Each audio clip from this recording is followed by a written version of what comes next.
Hi, this is Rachel with Curtis Orchard here for a beekeeping update.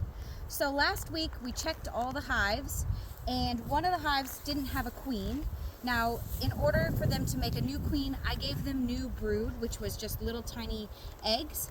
However, a friend of mine, a fellow beekeeper, Lisa, she had caught a tiny swarm, and so she offered to give me the swarm with the queen.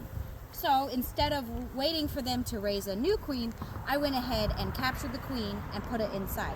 So today, we're going to see about releasing her. If they haven't, we will then release her. We always want to give her a couple days for the bees to accept her in order to make sure that she's going to be okay. So I'm just going to open the hive up. You also might notice I have a different bee suit. This is lots of ventilation and is wonderful for these really hot days because you can wear shorts and t-shirt underneath, not worry about getting stung. It's much harder for the bees to get inside. It's just like the kid suit that I bought for my daughters to use to help me. So you can see this extra gap. We had to take out a frame in order to accommodate this clip. This metal clip here is where we caged our queen. And you don't want to leave them there for too many days or they'll start to build comb in this empty space here. And we call that burr comb when they build it. Don't want them to build it, just extra comb. So we're going to gently, and you can see that, look, they're swarming all over her. So they're taking care of her. Now let's see if we can find her. Now she is a lot less golden color than most queens that I see. So let's see if we can get her. We can see her. There she is. She's right there. She's really long. See her right there?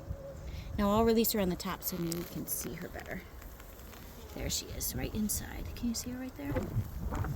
She's kind of behind. Let's see if we can get her out. There she is. See? Okay. Look how much longer she is than the workers. Yeah. Much, much longer. So we know she's been mated. She's already started laying. So we're just going to gently get her to crawl onto those frames. And then we'll put the frame back in. I think she got off of it. Yeah, she's off. So she's down there now. You can see, look at how they form these chains when there's all that space. We'll fix that for them. So yeah. So that's how you'll release a queen.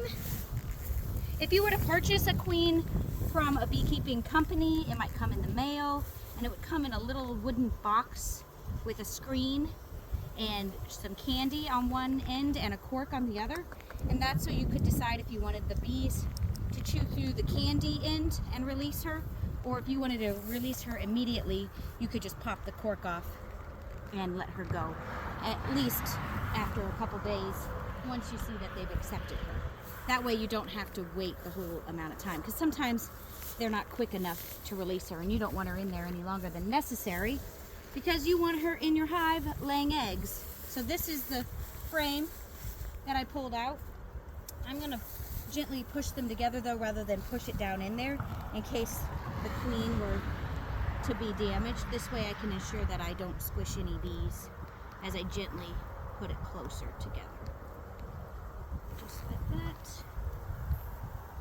So now we'll check on this hive in a couple weeks and we should see lots and lots of eggs and different stages of larvae, because after 9 days any eggs that she would have laid would be capped. So in a couple weeks we should see all stages of of larvae and eggs and brood if she is a successful queen and nothing's happened to her. So we're going to put this just back together real gently and try not to squish any girls. And there you have it. That's how you release a queen when you've got her caged like that. Thanks for following along, and we'll see you in a couple weeks.